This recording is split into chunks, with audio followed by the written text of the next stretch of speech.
नमस्कार प्रेक्षकांनो, या मालिकेच्या आजच्या जबरदस्त भागामध्ये आपलं स्वागत आहे. आणि त्यामध्ये सारंग आणि सावली एकत्र येण्याचा सगळ्यात जबरदस्त भाग आणि भूतकाळातील सत्य उलगडत आता तिलोत्तमा राजकुमार यांचे खरे चेहरे आता कसे सावली आणि सारंग समोर येतात. प्रेक्षकांनो, हे सगळे या व्हिडिओमध्ये आपण बघूया. चला तर व्हिडिओला सुरुवात करूयात. आणि त्यामध्ये आता भैरवी ही तिलोत्तमाला तिच्या बेडरूममध्ये सांगत असते की तिलोत्तमा, हे मुद्दाम घडून येऊ राहिलंय आणि हे असंच होऊ राहिलंय. तेव्हा आता तिलोत्तमा म्हणते की भैरवी, हे बघ, तू मला उगीच भीती घालू नकोस, असं काहीही नाही आहे. तर भैरवी म्हणते की असंच आहे तिलोत्तमा. आणि भैरवी म्हणते की मला तिलोत्तमा आता शंका वाटायला लागली, हे सगळं त्या सावलीनेच घडून आणलं नसेल कशावरून. आणि भैरवी म्हणते की आता त्या सावलीचा संसार जो चालू आहे तो कदाचित तिला आवडत नसेल आणि नसेल आवडेल तिला आत्ताचा तिचा नवरा कदाचित. आणि भैरवी म्हणते की तिचा तो नवरा काय श्रीमंत आहे का? कुठल्या तरी घाईगडबडीत त्याच्याकडे बघून तिने लग्न केलेलं दिसतंय. आणि भैरवी म्हणते की आता त्या सारंगची श्रीमंती तिला अजून नजरेत भरायला लागली. तिलोत्तमा आता विचार करत असते. आणि भैरवी आता सावली विरुद्ध आता तिलोत्तमाला संशयाचे भूत तयार करून आता भडकवत असते. आणि ती सारंगशी लग्न करण्यासाठी असं काही करत नसेल असे तुला वाटलं का? तुला माहिती आहे सारंग आणि सावलीचं लग्न कोणत्या परिस्थितीत झालं होतं तिलोत्तमा. आणि तेव्हा तिचं लग्न त्या जगन्नाथनेच घडून आणलं होतं. आणि आत्तासुद्धा ही सावली आणि तो जगन्नाथ हेच करत नसेल असे कशावरून. आणि भैरवी म्हणते की या अशा परिस्थितीत ही सावली आता सारंगच्या एक एक पाऊल जवळ येत चालली आहे तिलोत्तमा. आणि जवळ येऊन ती सारंगच्या कानामध्ये तुझ्याविषयी पुन्हा एकदा विष पेरेल तिलोत्तमा, तुला कळतंय का? आणि कदाचित जेव्हा सारंग शुद्धीवर येईल त्यावेळेस आता सारंगला जर तुझ्याविषयी भडकवलं तर, असे आता भैरवी बोलते. आणि जेव्हा त्याला भडकवलं जाईल आणि तो शुद्धीवर येईल त्यावेळेस तुझा राहणार आहे का? शक्यच नाही तिलोत्तमा. त्यामुळे आत्ताच वेळ आहे, आत्ताच त्या सावलीला तुझ्या घरातून आता हकलून दे, असे आता भैरवी तिलोत्तमाला सल्ला देते. आणि असं जर तू केलं नाही तर सारंग पुन्हा एकदा सावलीचा होईल, असे आता भैरवी बोलते. आणि तिलोत्तमा म्हणते की सारंग बारा झाल्यानंतर बघू काय करायचं त्या पोरीचं ते. तर भैरवी म्हणते की सारंग बारा झाल्यानंतर तुझ्याशी नीट वागेल का तिलोत्तमा? आणि आता दरवाजातून मोनिका ते सगळं बोलणं ऐकते. आणि मोनिका विचार करत म्हणते की ही बाई एक नंबरची एकदम लबाड बाई दिसते. आणि काही जरी झालं तरी आईला ही सावली विरुद्ध भडकवेल आणि आता ही शांत बसणार नाही, असे आता मोनिका बोलते. आणि भैरवी म्हणते की ते काही नाही तिलोत्तमा, आत्ताच्या आत्ता तू तिला सांग, तुझी बॅग भर आणि निघ इथून. आणि भैरवी म्हणते की नाही तर उद्या काय होईल माहिती आहे का? जर सारंग बारा झाला तर सारंग आता बारा झाल्यानंतर सावली सकट सारंगची सुद्धा बॅग या घरातून निघून जाईल. तर तेवढ्यात आता असं बोलत असताना, हातवारी करत असताना भैरवीचे लक्ष दरवाजात ऐकत असलेल्या मोनिकाकडे जाते. पण चालाक मोनिका पटकन आता त्यावेळेस आता दरवाजावर टकटक आवाज करते आणि म्हणते की आई. तर तिलोत्तमा आता मोनिकाकडे बघते. आणि मोनिका म्हणते की आई, सारंगला चेक करायला डॉक्टर आले. तर तिलोत्तमा म्हणते की चल पटकन. आणि तिलोत्तमा भैरवी आता मोनिकासोबत आता सारंगच्या रूममध्ये जातात.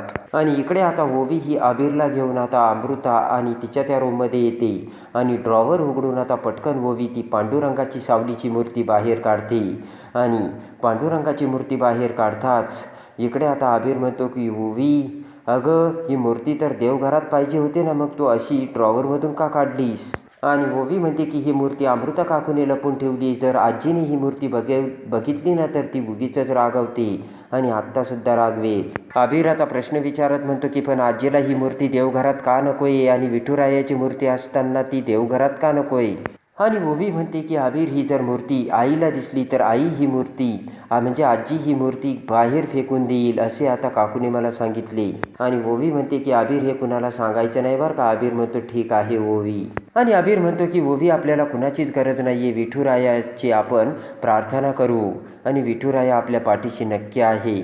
आणि इकडे आता डॉक्टर सारंगला तपासतात आणि म्हणतात की सावली, अगं तू सारंगशी बोलतेस आणि बोलण्याचा त्याला प्रयत्न करतेस तर आता सावली म्हणते की हो डॉक्टर.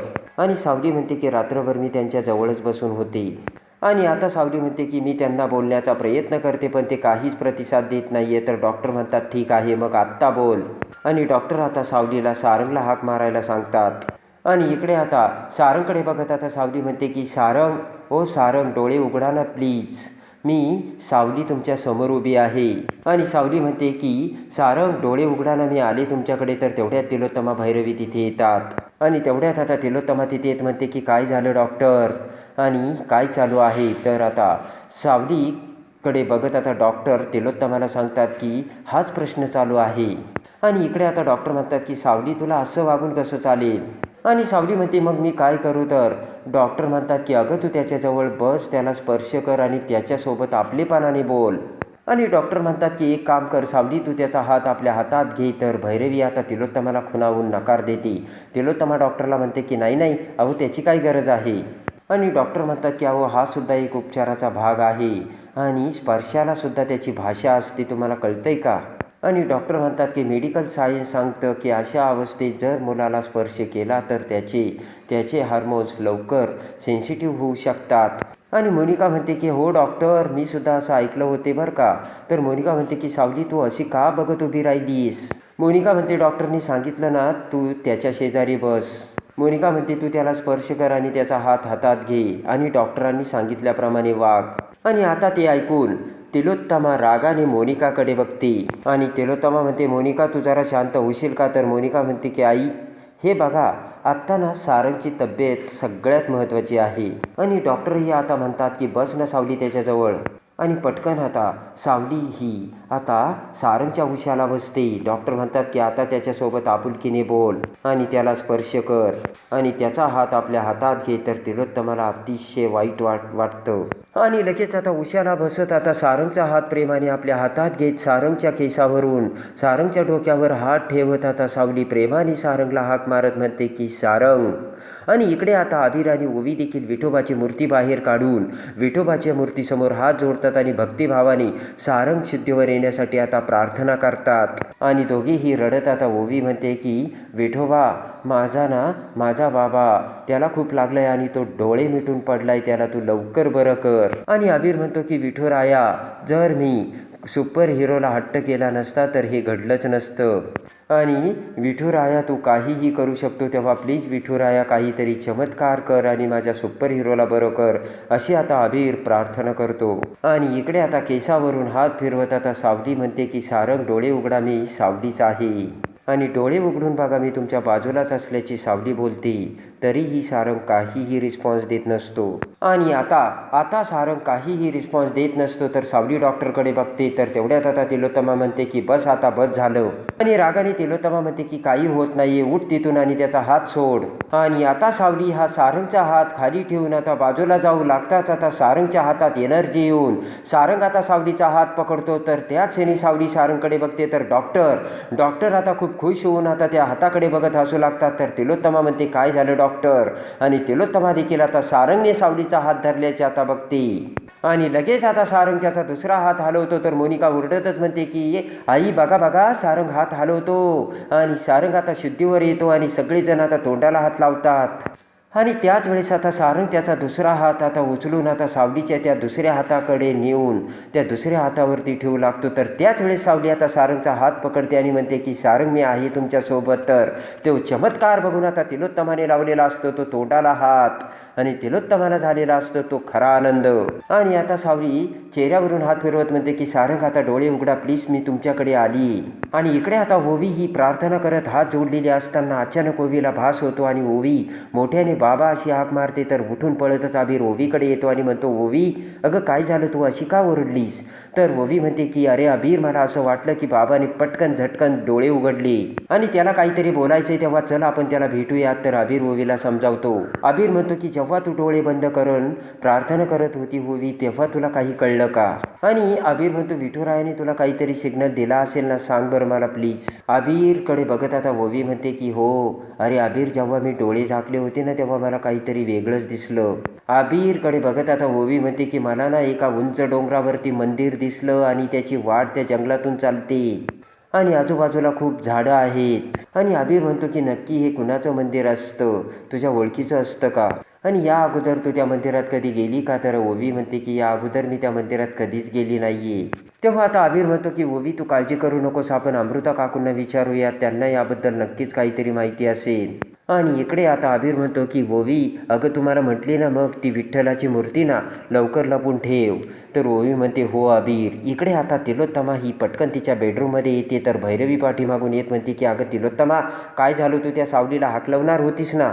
भैरवी म्हणते की इकडे तू शांतपणे का निघून आलीस, तुला काहीतरी विचारते. तिलोत्तमा म्हणते की तू सगळं आत्ता बघितलं ना, आणि माझ्या सारंगची अशी अवस्था असताना मी काय करू शकले असते, आणि माझ्या सारंगनी काय केलं आत्ता तू बघितलं ना. भैरवी म्हणते की अगं आपलं ठरलं ना तिला बाहेर काढायचं म्हणून, तुला कळत कसं नाहीये तिलोत्तमा.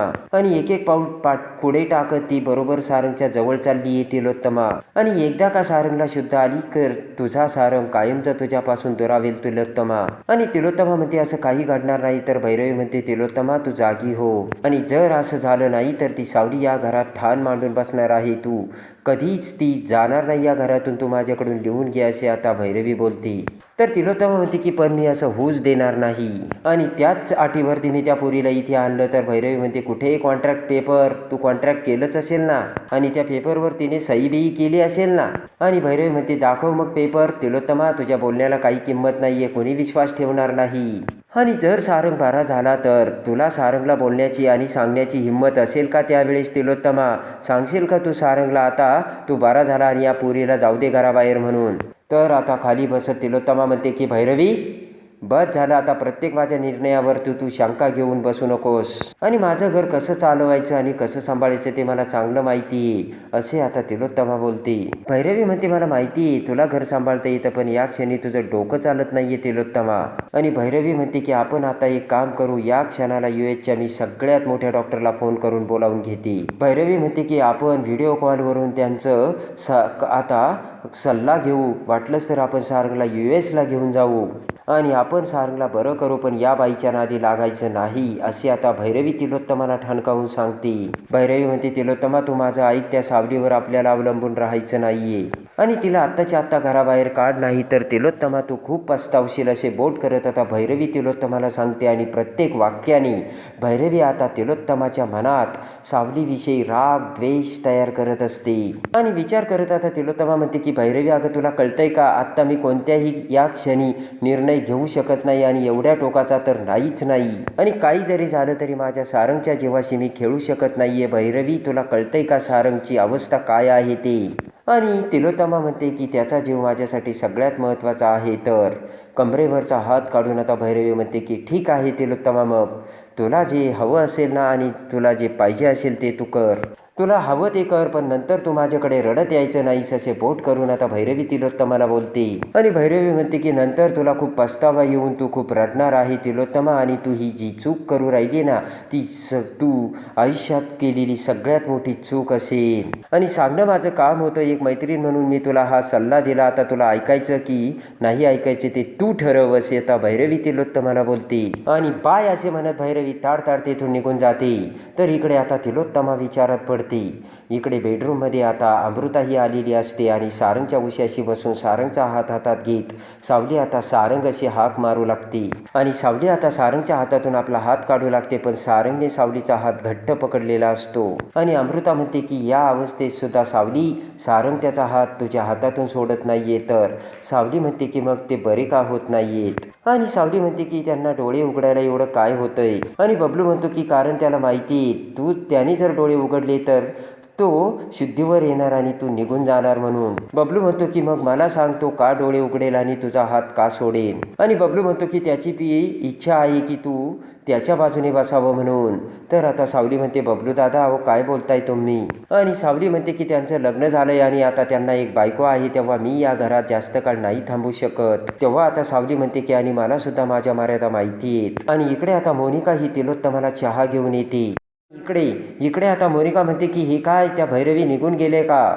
तर इकडे आता सावलीचा हात सारंगने घट्ट पकडलेला असतो, आणि अमृता म्हणते की बघ याही अवस्थेत सावली तुझी साथ सारंगने सोडलेली नाहीये. आणि सावली म्हणते की मग ते बरे का होत नाही, आणि त्यांना डोळे उघडायला एवढा वेळ का लागतोय? आणि इकडे आता मोनिका म्हणते की कुठे गेल्या भैरवी? तर तिलोत्तमा म्हणते की चिडली आता ती माझ्यावर, आणि तिचं ते नेहमीच आहे, तर जर ती चिडली ना तर ती माझ्यावरती रागवते आणि अशीच निघून जाते.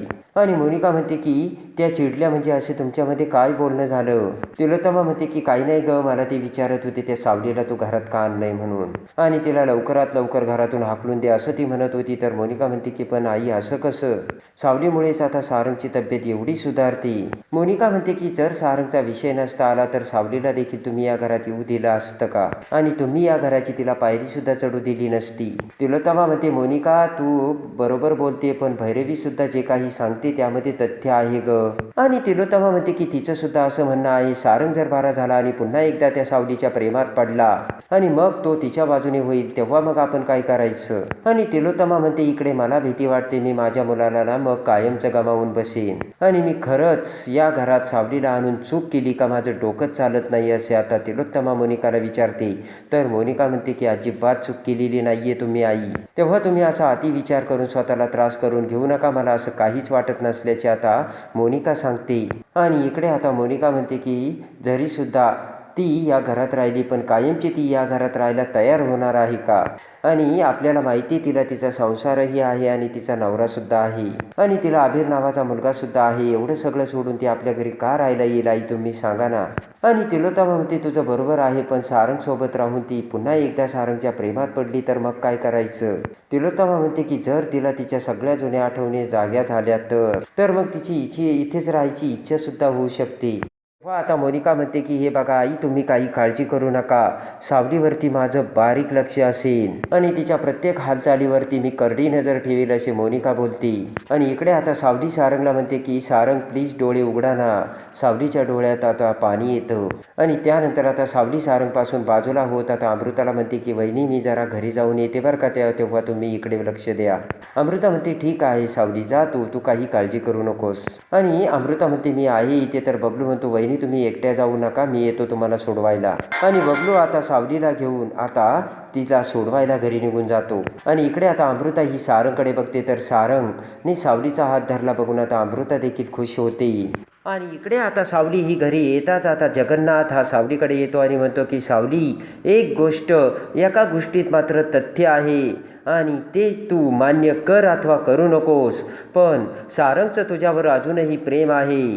तर लगेच आता सावली ही जगन्नाथकडे बघते आणि हेच सगळ्यात मोठं सत्य असल्याचे आता जगन्नाथ सावलीला सांगतो. आणि इकडे आता अबीर आता ओवीला म्हणतो की ओवी मला एक गोष्ट सांग ना, जेव्हा तुझे बाबा बेशुद्ध होते आणि आता बेशुद्ध आहे, तुझे बाबा बेशुद्ध अवस्थेत फक्त माझ्या आईचंच नाव का घेत आहेत? तर आता ओवीला सुद्धा कळण्यासाठी मार्ग नसतो. आणि तेवढ्यात इकडे आता सावली पुन्हा सारंगकडे येते. तर अमृता बबलू सावली आता इकडे सारंग समोर असताना पटकन आता सारंग अशी मोठी हाक मारून आता सुशीला तिथे येते आणि सावली आणि सगळेजण सुशीलाकडे बघतात. तर आता इकडे सावली पटकन सारंगपासून बाजूला होते. आणि इकडे आता अमृता ही सुशीलाला सगळी हकीकत सांगते आणि म्हणते की सावलीचं नाव सारंग घेऊन राहिलं आहे आणि त्यामुळे आता सावलीला त्याच्याजवळ राहायलाच हवं. तर आता सुशीला देखील सारंगची ती अवस्था बघून वाईट वाटतं आणि आता सारंगला लवकर बरं करण्यासाठी आपल्याला आता हे सत्य सांगावंच लागेल असा विचार आता सुशीला करते. आणि लगेच आता सावली ही सारंगपासून थोडीशी बाजूला राहू लागते. आणि इकडे आता ते अमृता आणि सुशीलाच्या लक्षात येऊन आता अमृता ही सुशीलाला सल्ला देते आणि म्हणते की सावलीला आता सांगण्याची वेळ आली आहे. सुशीला, सारंगची तू बायको नाही आहे हे तू सांगायला हवं. आणि त्या क्षणी आता सुशीला सावलीला मी सारंगची बायको नाही तर सारंगचं अजूनही तुझ्यावरच प्रेम आहे सावली हे सत्य ज्या वेळेस आता सुशीला सावलीला सांगते त्याच वेळेस आता धमाका उडून अजूनही सारंग बिगर लग्नाचा असून आपल्यावरती प्रेम करतो आणि 8 वर्ष वाट बघत आपल्यासाठी थांबल्याचे सत्य सावली समोर येऊन सगळ्यात मोठा धमाका उडून आता सावली कोणतं पाऊल उचलते हे बघण्यासाठी आणि या मालिकेच्या डेली अपडेटसाठी आपल्या चॅनलला लाईक करा, सबस्क्राईब करा.